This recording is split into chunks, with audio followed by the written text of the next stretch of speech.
क्या लाइन थी, मैं अगर वो बयान निकलवा सकता हूं मैं सुनाऊंगा भी, एक दिन और मैंने सुनवाया था आपको।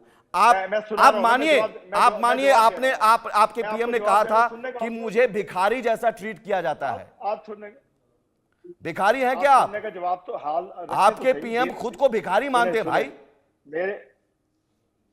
मेरे वजीर आजम ने अपनी कौम को जगाया और आपको रुलाने की बात की कि आओ मिलकर के हम ऐसा कुछ करें कि लोग हमें ये ना वही कहें कह रहा हूं कि साहब आप अपना आईना देखिए, ये जो चौधरी बनने की कोशिश मत कीजिए यहां पर, है ना। कह रहा हूं कि मैं आपको आईना दिखा रहा हूं। आर्थिक तरक्की कीजिए आप, अच्छी बात है डॉक्टर इरशाद, लेकिन अभी लेकिन अपनी सच्चाई को स्वीकार करते हुए, और आज आपने कहा कि हमारी कौम को जगाया हमारे पीएम साहब ने, तो आप भी जागिए फिर।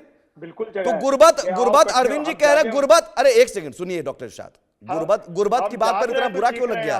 नहीं, इतना बुरा क्यों लग गया भाई? आपके पीएम ने कहा कि भिखारी जैसा ट्रीट होता है। चीखे मार रहे हैं, हम जाग रहे हैं तो आपकी चीखें निकल रही है ना। अरे जागिए ना फिर, अरे जागिए फिर, आप क्यों कह रहे हैं कि हमारी सोच तक है?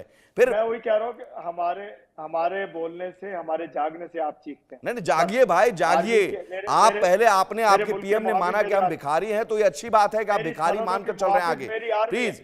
लेकिन मुद्दे पर आइए, नहीं तो इतिहास याद दिलाना शुरू कर दूंगा तो फिर बहुत दिक्कत हो जाएगी।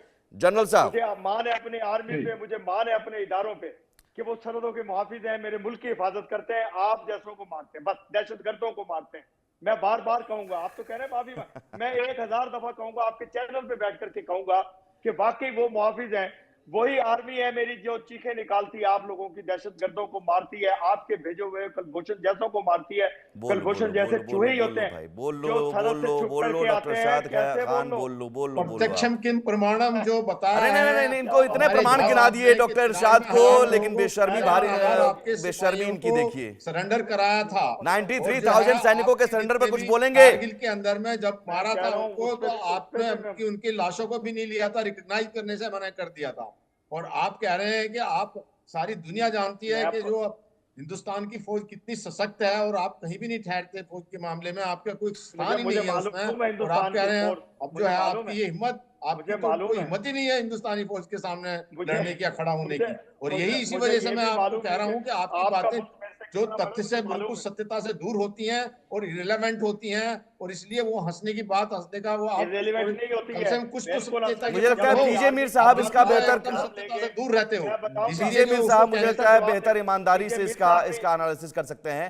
डॉक्टर इरशाद से मैं तर्कपूर्ण बहस की उम्मीद नहीं कर सकता हूं। हो गया डॉक्टर इरशाद साहब, आपकी कॉमेडी खत्म हो गई, तो फिर मैं पीजे मीर साहब से थोड़ी गंभीर चर्चा कर लूं। भाई 93,000 सैनिकों के सरेंडर पर एक लाइन बोलिए, मैं चुनौती देता हूं इरशाद साहब, चैलेंज, एक लाइन बोलो। मैं जवाब दे रहा हूं, चैलेंज है। 93,000 सैनिकों के सरेंडर पर एक लाइन बोलो। मैं बोल रहा हूं, हाँ, मेरी आर्मी ने अपनी अना को पुष्टपना रखते हुए अपने बंगाली भाइयों की जान बचाने के लिए हथियार नीचे फेंके। देखिए ये सरेंडर तो इनके आर्मी चीफ ने पब्लिकली मांगा था कि हाँ ये भी झूठ, महाझूठ, झूठ माना इस बात को। और जो इनके डॉक्टर इरशाद झूठ। जनरल साहब बताइए सच्चाई, और बंगाली भाइयों के प्रति प्यार, इनकी सेना ने बंगाली भाइयों को मारा था, महिलाओं के साथ रेप किया था। जनरल साहब, डॉक्टर इरशाद सुनिए, इनका ऑडियो डाउन कीजिए, सुनिए।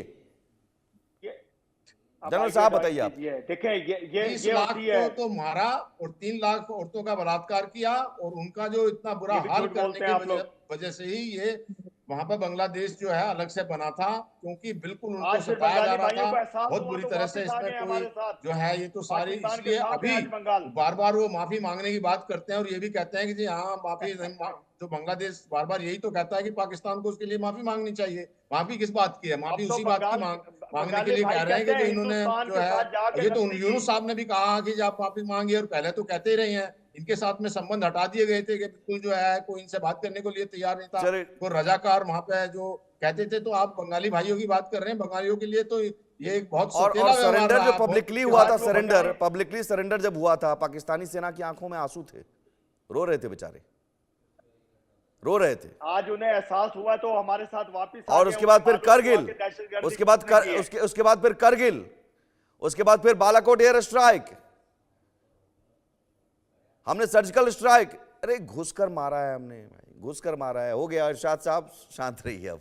पीजे मीर साहब, मुझे लगता है ऑनेस्टी आप ईमानदारी से एनालिसिस कर सकते हैं, ईमानदारी से एनालिसिस कर सकते हैं। गुर्बत एक शब्द डॉक्टर अरविंद जी ने गुर्बत शब्द कहा और बड़े पॉजिटिवली कहा कि ठीक है, तरक्की चाहते हैं आप, तरक्की कीजिए और उसके लिए जरूरी है स्थायित्व, लेकिन पॉलिसी चेंज की जरूरत है। एक सलाह दी।